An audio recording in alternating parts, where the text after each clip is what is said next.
One feature is this shear control here. You notice that there's an extra wiry dude here at the end of the arm. And if I pull it, it shears the hand. Now by default it's locked to moving on the y-axis. However, you can unlock it if you want. Oops. And have it move in any axis you like. And this is a very simple setup. If we go into an outliner here, we'll have to find the things that it controls. It's another lattice basically, but unlike the ones that cause bending in the arms and legs, this one doesn't require a very complex setup at all for doing its motion. It's not using a curve. So I turn on this thing, and there's one more.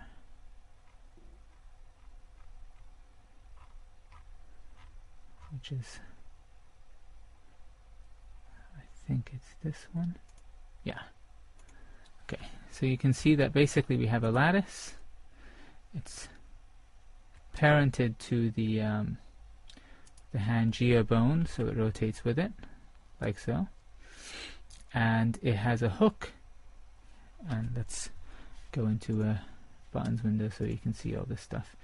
It has a hook modifier on it, and that hook is pointing to this barely visible empty over here. I can make it a little bit bigger for you to see, and maybe change it from plane axis to arrows. So this empty here is the hook for this lattice, and then this empty is parented to this ham shear bone, which acts as its controller.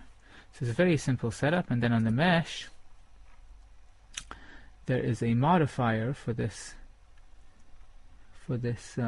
particular lattice, and let's just find out where it happens. And it's actually happening after the armature modification, which is important in this case. So the hand stretch modifier happens after the armature mod, and that's because the lattice is actually parented and moving with the armature. And so it's just a simple modifier, and away you go.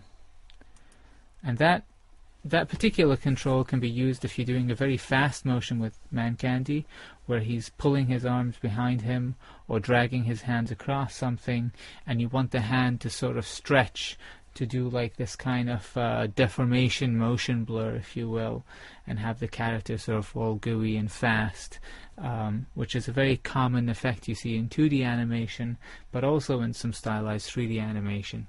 And that's how you can accomplish that with that control. And so that concludes the setup for the arms.